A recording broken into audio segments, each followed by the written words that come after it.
तक राउत साहब मैं आपके पास आती हूँ। देखिए फैसला अपने आप में काफ़ी हद तक सराहनीय है और जगदीश जी समझा भी रहे थे कि कैसे एनईपी के तहत जो टारगेट्स है उनको अचीव करने की कोशिश की जा रही है इन कदमों के जरिए। लेकिन मुझे थोड़ा सा फोकस अब करना है जो एडमिशन को लेकर आसानी करने की कोशिश की गई है ऑनलाइन डिग्रीज में, उसके बारे में अगर आप हमें जानकारी दे सकें, क्योंकि एक तो ये बात बहुत अच्छी है कि कट ऑफ के चक्कर में बच्चे अब फंसेंगे नहीं, लेकिन ऑटोनमस कॉलेजेस में आपको ये कोर्सेज अवेलेबल होंगे और इसके अलावा जो एडमिशन की प्रक्रिया है उसमें किस तरह का फर्क है, क्या प्रणाली होगी, इसके बारे में कोई जानकारी आप दे सकते हैं? Thank you Kavita ji for inviting me. नमस्कार। मैं एक चीज बताना चाहता हूं, जैसे यूजीसी ने एक अच्छा स्टेप लिया है, 900 कॉलेज जो ऑटोनोमस इंस्टीट्यूट है उनको ऑथराइज कर दिया है, आप ऑनलाइन पढ़ा सकते हैं। बट उसमें जो है ऑनलाइन में, क्योंकि डॉक्टर कुमार राइटली से, जैसे जो स्टूडेंट्स अभी जैसे 2 लाख स्टूडेंट्स को सिर्फ ऑनलाइन एंट्री मिलता है, जो 98,000 स्टूडेंट्स को एंट्री नहीं मिलता है, बट उनको मौका मिलेगा ऑनलाइन एजुकेशन लेने का। बट उसमें एक मेजर प्रॉब्लम ये होगा, प्रैक्टिकल एक्सपोजर। जैसे आज के टाइम में artificial intelligence, machine learning, data science इतना पॉपुलर डिमांड है, उनको अगर स्टूडेंट को अगर प्रैक्टिकल एक्सपोजर नहीं मिलेगा तो there will be a problem. For that UGC को at the same time, as well as government of India को at the same time tie up करना चाहिए कॉर्पोरेट लेवल में। जैसे हम गिविंग एग्जांपल, अगर स्टूडेंट कोई दिल्ली में है, मुंबई में है, भुवनेश्वर में, कि कोलकाता में है, वहां का लोकल जितना भी कॉर्पोरेट है उनके साथ अगर टाई अप हो जाता है, स्टूडेंट ऑनलाइन सीख रहा है, एलॉन्ग विथ लोकल कंपनी के साथ भी प्रैक्टिकल एक्सपोजर करने का उनको मौका मिलता है। तो ये एक गुड स्टेप है। And one more thing also, UGC ने भी रूल बनाया है, 75% मैंडेटरी नहीं है अटेंडेंस को लेकर।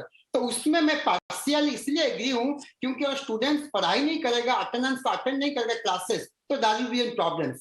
तो अटेंडेंस मैंडेटरी होना चाहिए ऑनलाइन क्लासेस में, along with proper practical exposure. जब तक प्रैक्टिकल एक्सपोजर नहीं होगा तो स्टूडेंट्स को लर्निंग एक्सपोजर इतना नहीं मिलेगा, क्योंकि आज के टाइम में 80% प्रैक्टिकल, 20% थ्योरी होना चाहिए। अगर हम 80% थ्योरी कर देंगे तो स्टूडेंट को सीखने को नहीं मिलेगा। I am giving one more example, in pharmacy cases में भी, फार्मेसी केसेस में जैसे बच्चे को मेडिसिन के साथ नॉलेज लेना है, इनफैक्ट एमबीबीएस में भी, इनफैक्ट डॉक्टर लेवल पे भी प्रैक्टिकल एक्सपोजर जरूरी है। ऑनलाइन क्लासेस में नो डाउट एक स्ट्रॉन्ग पॉइंट ये है। तो यहाँ पे देखना होगा कि किस कोर्स के तहत आपको किस तरह के कोर्सेज जो है वो दिए जा रहे हैं और किस तरह के कोर्सेज को ऑनलाइन इंट्रोड्यूस किया जा रहा है। जगदीश जी हमारे साथ जुड़ भी गए हैं। जगदीश जी आपके पास में फिर से आऊंगी, क्योंकि आप बता रहे थे हमें कि कैसे एनईपी के टारगेट्स को इस तरह के कदमों के जरिए अचीव किया जा सकता है। और राउत साहब मुझे एडमिशन की जो प्रक्रिया है उसमें जो आसानी बढ़ती जा रही है इस नए कदम में, वो समझा रहे थे। मुझे ये बताएं कि एडमिशन प्रोसेस में आपने किन किन बातों को आखिर कंसिडर किया है, क्या क्या फैक्टर इन किया है?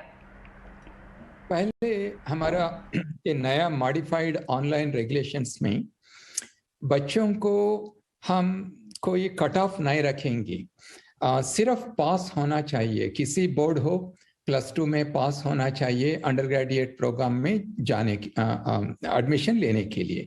ये पहला चेंज है। और दूसरा है ऑनलाइन एजुकेशन में, ऑनलाइन डिग्रीज में सभी डिसिप्लिन्स में हम डिग्रीज नहीं देख सकते हैं। प्रोफेशनल प्रोग्राम्स है, इंजीनियरिंग है, मेडिसिन है, इसमें नहीं दे सकते हैं। लेकिन कुछ साइंस प्रोग्राम्स और एप्लीकेशन ओरिएंटेड प्रोग्राम्स जैसा डेटा साइंस है, आईआईटी मद्रास ने 3 साल बीएससी प्रोग्राम को शुरू किया डेटा साइंस में, बहुत पॉपुलर है।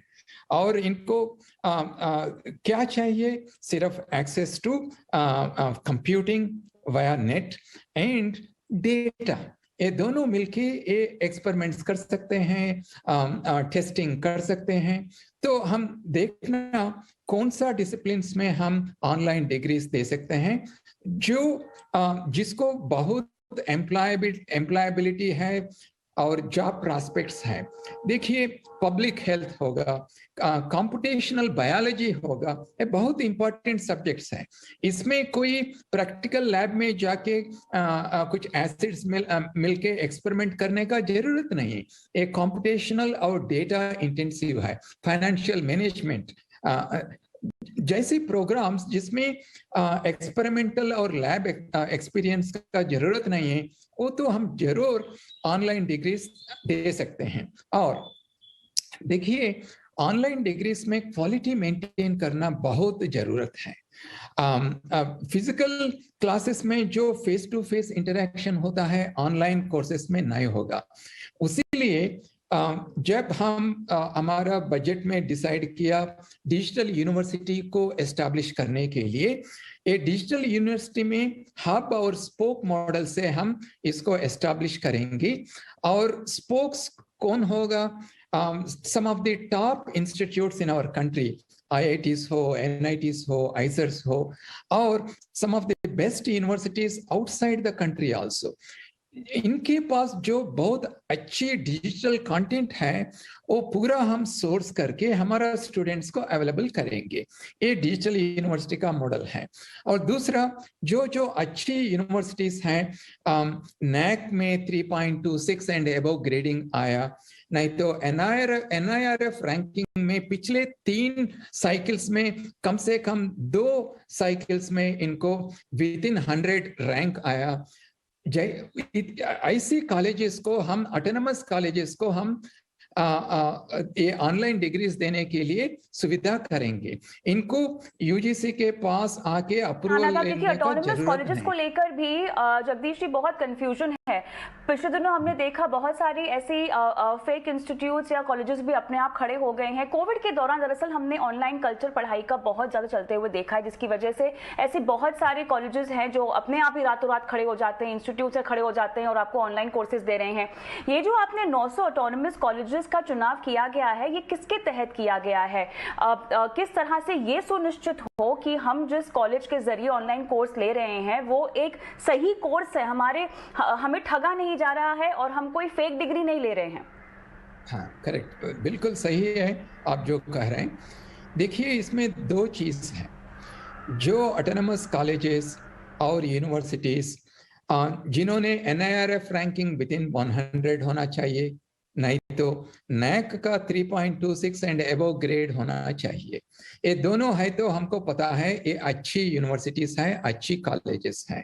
और दूसरा, आपने कहा कोविड टाइम में कुछ फेक कॉलेजेस भी ऑनलाइन डिग्रीज देने शुरू किया, लेकिन ऑनलाइन एजुकेशन में क्या होगा, आपको बहुत अपॉर्चुनिटीज हैं, बहुत चॉइस है।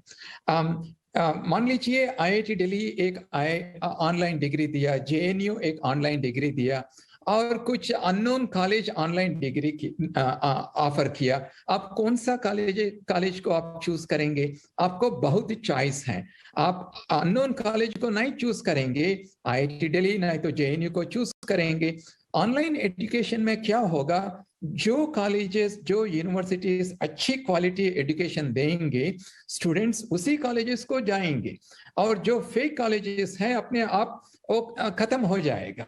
तो इसीलिए हम अच्छी कॉलेजेस जो है देश में, इनको हम अपॉर्चुनिटी देने के लिए ये नया रेगुलेशंस को चालू कर रहे हैं। और इसमें और एक चीज भी है, बहुत अच्छी कॉलेजेस के पास भी ये ऑनलाइन डिग्रीज के लिए टेक्नोलॉजी नहीं होगा, स्टूडियोस नहीं होगा।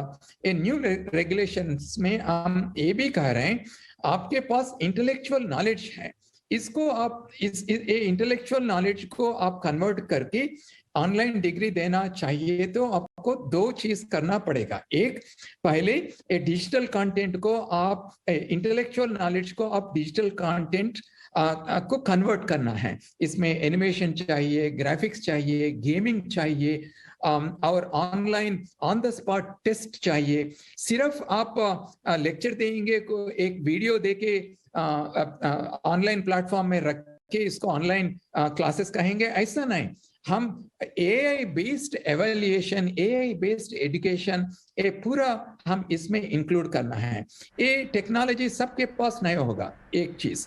और दूसरा चीज, ये डिजिटल कंटेंट तैयार करने के बाद भी, उसी पर मैं आ रही थी, क्योंकि जो आप प्लान बता रहे हैं उसके लिए बहुत ही स्ट्रॉन्ग डिजिटल इंफ्रास्ट्रक्चर जगजीत जी इसकी जरूरत होगी। तो ये कैसे सुनिश्चित किया जाए, क्योंकि हम जिस तरह के कोर्सेज की बात कर रहे हैं। जी Let me complete this. Now the second part, they also need good cloud computing facility to host this digital content. अब इन नया रेगुलेशंस में हम अब ये कह रहे हैं, You can collaborate with edtech companies. हमारा देश में आज बहुत अच्छी edtech companies हैं. We are ahead of the curve compared to the rest of the world because of the resources, because of the intellectual resources that we have. So we are seeing that colleges और universities edtech companies से collaborate करके वो facilities को use करके आप online degrees दे सकते हैं. लेकिन इसमें एक बहुत इंपॉर्टेंट चीज है, एडटेक कंपनीज को आप आउटसोर्स नहीं करना, ये बिजनेस मॉडल नहीं होना, ये ऑनलाइन एजुकेशन को कमर्शियलाइज नहीं करना. देखिए हमारा देश में एजुकेशन हमारा फंडामेंटल राइट है और एनईपी में भी एक लिखा हुआ है कि एजुकेशन अफोर्डेबल होना चाहिए सब लोगों को.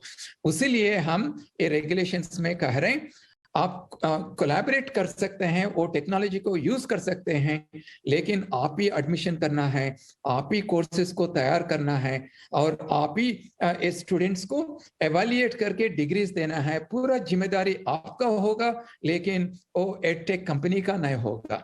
तो ये रेगुलेशंस में हम बहुत फ्लेक्सिबिलिटी इंक्लूड किया.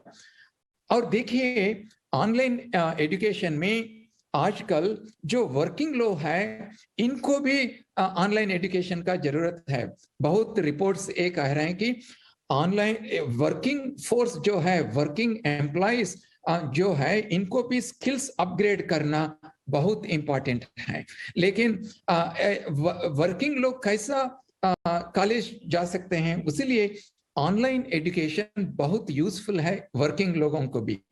इसीलिए हमारा न्यू रेगुलेशंस में हम कह रहे हैं जो ऑनलाइन इंटरैक्शंस रहेगा इसमें अटेंडेंस का हम कंपलसरी नहीं कर रहे हैं. अटेंडेंस को भी हम फ्लेक्सिबल दे रहे हैं. Higher education institutions can decide whether they want to have attendance requirements और not. So the point is that हम ऑनलाइन एजुकेशन को बहुत फ्लेक्सिबल और एक्सेसिबल करना चाहते हैं.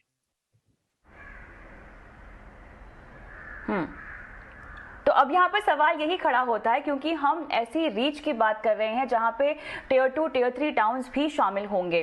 डिजिटल इंफ्रास्ट्रक्चर हो सकता है एक बहुत बड़ा चैलेंज हो. दूसरा, यहाँ पर अगर कोई कोर्स अधूरा रह जाए या कोई बच्चा कोर्स पूरा नहीं करे या नहीं करना चाहे या नहीं कर पाए, तो इसको लेकर कोई प्रावधान किया गया है?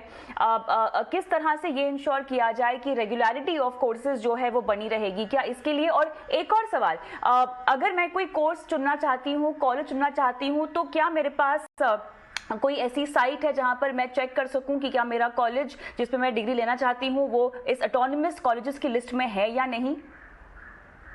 पूरा तैयार हो रहे हैं. एक सिंगल प्लेटफॉर्म रहेगा.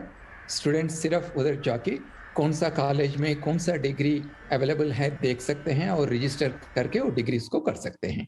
ये पूरा प्लान के ऊपर हम काम कर रहे हैं डिजिटल यूनिवर्सिटी के लिए. और आप जो कहा, रूरल स्टूडेंट्स जो हैं, जो लोग हिल एरियाज में, फार ऑफ प्लेसेस में रहते हैं, इनको हम डिजिटल एजुकेशन को कैसा पहुंच देंगे? देखिए पैरेलली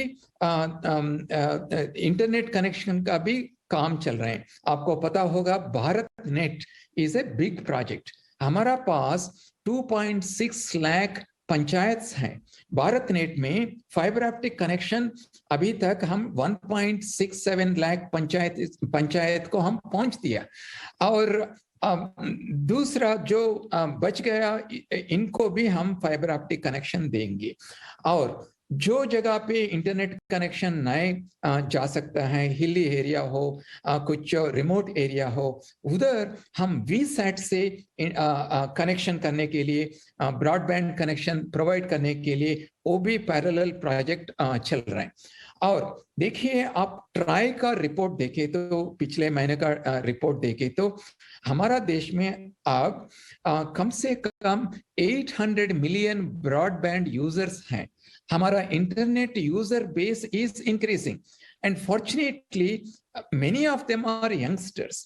आप ऐसा मत सोचिए कि हमारा रूरल एरियाज में, हमारा विलेजेस में जो बच्चों हैं और ये डिवाइसेस को यूज नहीं कर सकते हैं, इनको पता नहीं कैसा वेबसाइट में ढूंढना, कैसा रजिस्टर करना। मैं विलेज से आता हूँ, मुझे पता है हमारा रूरल एरियाज में, विलेजेस में हमारा बच्चों जो है बहुत टैलेंटेड है।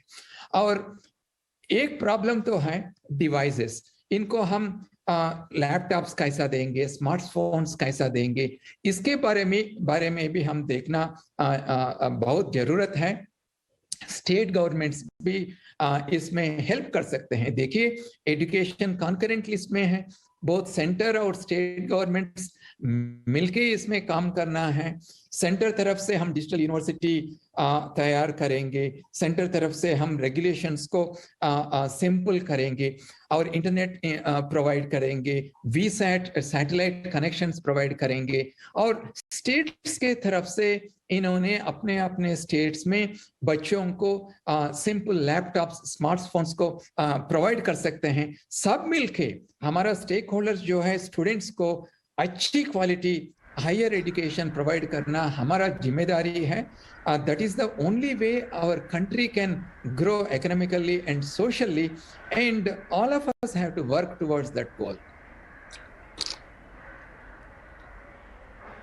जगदीश कुमार जी, बहुत बहुत धन्यवाद, आपने समय निकाला, इतनी बारीकी से इस अहम कदम को समझाया, सराहनीय कदम को समझाया। तो स्कूल चलो के बाद ऑनलाइन कॉलेज की भी मुहिम की शुरुआत होती हुई और आपकी मनपसंद डिग्री बस एक ऑनलाइन कोर्स दूर है। जगदीश जी, आपका बहुत बहुत धन्यवाद, आप जुड़े हमारे साथ। लेकिन चर्चा को हम रखते हैं जारी। राउत साहब, एक सवाल आपसे मुझे ये पूछना है, ऑटोनमस कॉलेजेस के जरिए तो हम कोर्सेज कर लेंगे, मान लीजिए आपको आपकी मनपसंद डिग्री जो आप नहीं कर पाए वो आपको करने का मौका मिल रहा है, करियर स्कोप इसको लेकर आगे कितने बनते या बिगड़ते हुए आपको दिखाई दे रहे हैं? देखो, इसमें तो स्कोप है, क्योंकि स्टूडेंट्स को जो है, जो ऑनलाइन, जो डिजिटली कंटेंट उनको ऑनलाइन फ्री में मिल जाता है, उसको बाहर सिटी में, बाहर कंट्री में जाने का जरूरत नहीं है। बट उसमें एक बड़ा नेगेटिव पॉइंट ये है, जो मैंने हमेशा जिक्र किया है, प्रैक्टिकल एक्सपोजर का। तो प्रैक्टिकल जो प्रोडक्ट का प्रैक्टिकल नॉलेज नहीं मिलेगा तो that will be a challenge.